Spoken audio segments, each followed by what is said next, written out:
국회가 올해도 새 예산안 법적 처리 시한을 지키지 못했습니다. 바로 오늘이었죠. 이상민 장관 해임 건의안 문제로 갈등을 빚고 있는 여야는 오늘 본회의를 열지 못했습니다.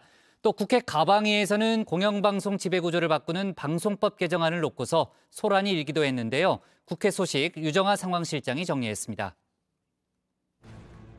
법정 기간을 못 지키게 될 것 같아서 국민들에게 대단히 죄송하고 또 야당에 새 정부가 일할 수 있도록 또 경제 위기에 예산이 불안 요소로 작용하지 않도록 협조해달라고 요청을 했습니다.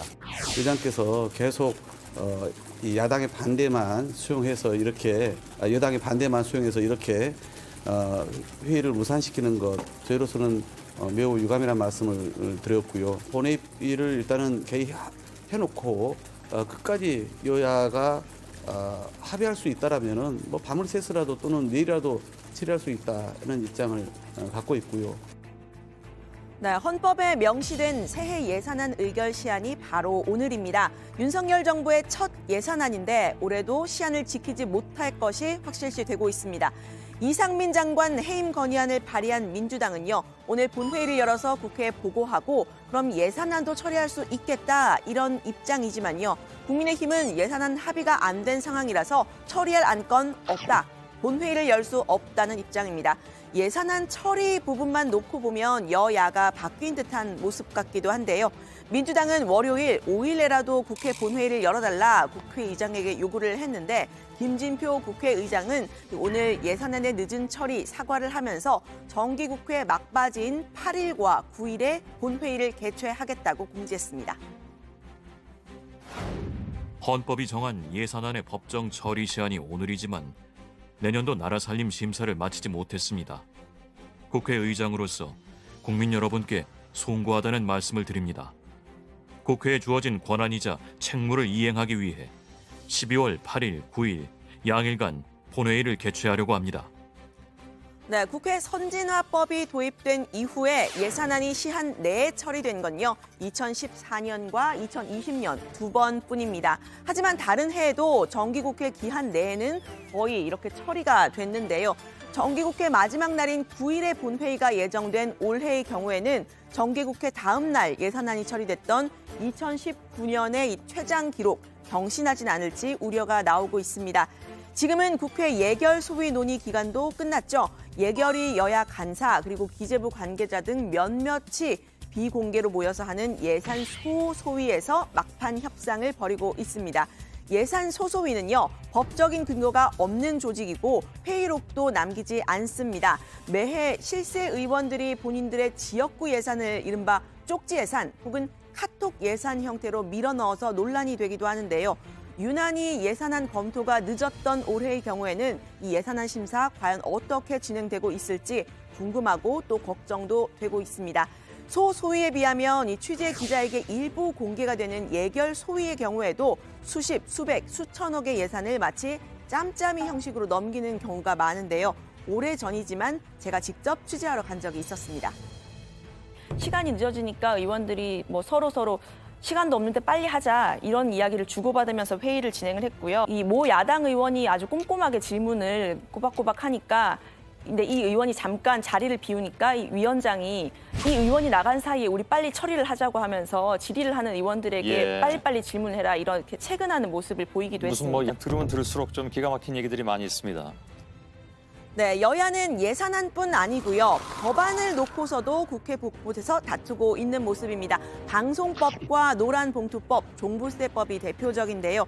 방송법 개정안의 경우에는 KBS, MBC, EBS 같은 공영방송의 이사들을 지금의 2배 정도인 수인 21명으로 확대를 하고요. 다양한 기관과 단체에서 이사를 추천받도록 하는 내용을 골자로 하고 있습니다.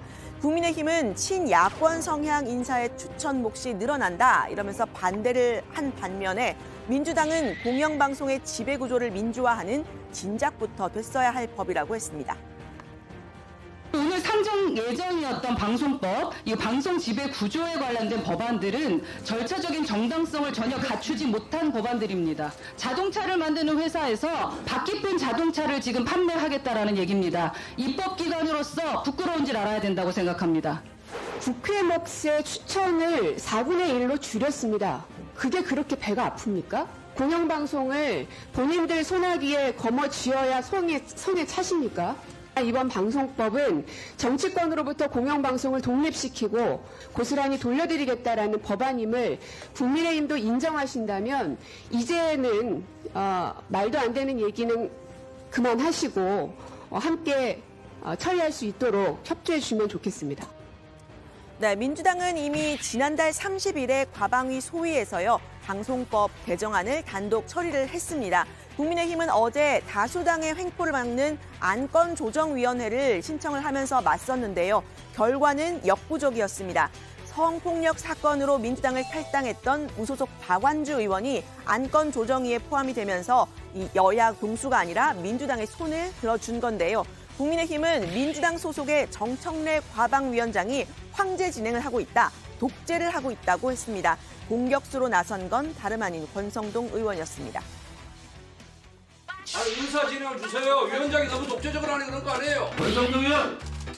정청래! 똑바로 해요! 권성동 똑바로 해!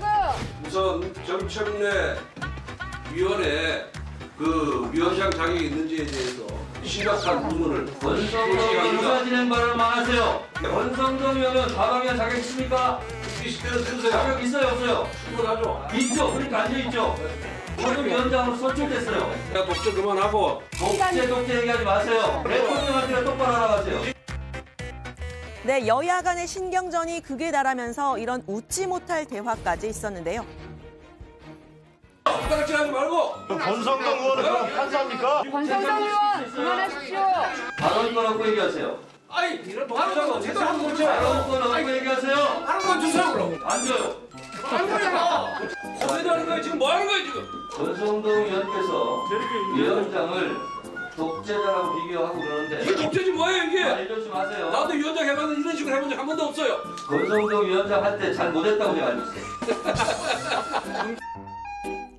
네, 결국 오늘 과방위 전체 회의에서는 민주당이 단독으로 방송법이 통과가 됐는데요. 국민의힘 의원들은 개판이다, 날치기다 이런 원색적인 단어로 비판을 했고요. 결국 표결 직전에 회의장에서 퇴장했습니다. 회의 진행은 개판을 하니까 그렇게 하지 마십시오. 개판이가 늘어나는 거 아니에요? 권성동 의원 개판이라니. 개판이죠. 일방적으로 하고 있잖아요, 지금. 불법 아닙니까 이게? 내가 언제부터 이야기하잖아요. 날치기가 뭡니까? 날치기가 뭐예요? 날치기가 뭐예요? 공연하는데 참석하는 분들 네, 여야가 또 다른 첨예한 공방을 벌이고 있는 부분이 다름 아닌 이태원 참사 국정조사 그리고 이상민 장관 해임 건의안 문제입니다. 국민의힘은 해임 건의안의 발의 과정을 지켜보면서 국정조사 보이콧 카드 만지작거리고 있죠. 민주당을 향해서는 정기 국회 기간 동안에는 예산 처리에 집중해달라고 했습니다. 12월 9일까지는 단 어떤 의사일정도 기우지 말고 오로지 이 내년도 예산 통과에 집중했으면 좋겠습니다.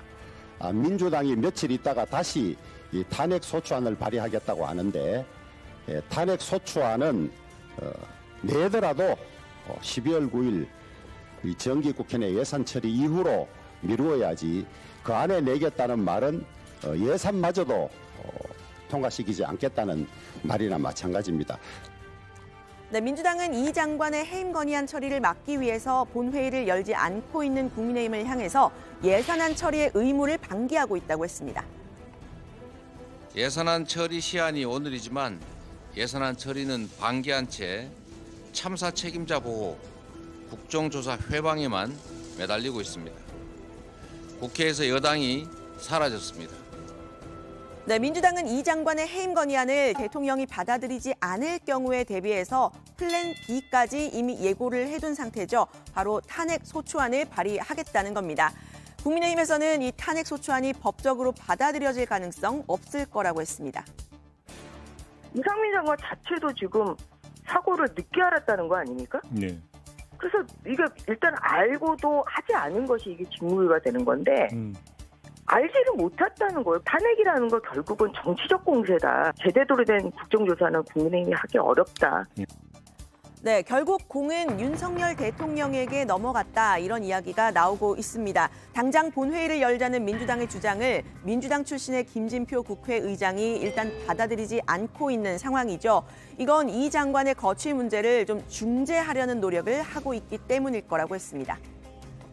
가능하면 이상민 장관의 거취 문제에 대한 답을 만들어내기 위해서 중재 노력을 하고 계신 것으로 제가 알고 있고요. 결국 이 문제에 대한 해결은 윤석열 대통령과 여당이 적어도 이상민 장관의 거취를 어떻게 할 것인가에 대해서 일정한 언지를 주셔야 풀릴 수 있는 문제 아니냐.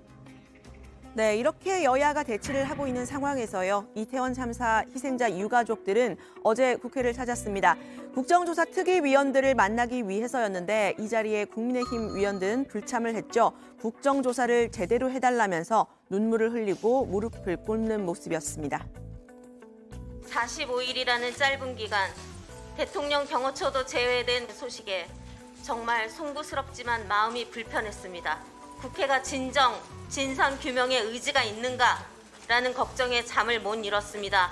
힘없는 유가족들이 먼저 간 아들, 딸들에게 떳떳한 부모가 되기 위해서는 무엇이라도 해야 하니까요. 네, 이 자리에서 유가족들은 국정조사 예비조사에 유가족이 추천하는 전문위원을 참여시켜달라 이렇게 요청을 했고요. 또 희생자들의 추모 공간, 유가족들의 소통 공간도 마련해달라고 했습니다.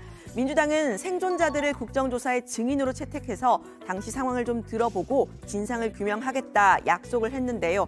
유가족들은 참사를 책임지지 않는 이상민 장관, 면담 요청에 응답이 없는 윤석열 대통령에게 화가 많이 난 모습이었습니다. 왜 내가 지금 이 국회에 와서 난 보통 사람이에요. 정치도 몰라요. 29일 날 30일 대한민국 정부는 거기에 없었어요. 무정부 상태였고 이게 공정과 상식입니까? 윤석열 대통령 각하님 왜 우리한테 이런 시련을 주십니까? 네? 우리가 그렇게 만만해 보이십니까? 네, 국회 국정조사가 무사히 진행이 되고요. 또 희생자 유가족들의 목소리도 많이 담길 수 있기를 바라봅니다. 경찰 특수본의 이태원 참사 관련 수사는 계속되고 있는 모습인데요. 들어가서 더 이야기를 해보겠습니다. 오늘 발제는 이렇게 정리합니다. 윤석열 정부 첫 예산안 법적 처리 시한 못 지켜 이상민 장관의 거취 국회의장이 중재하나?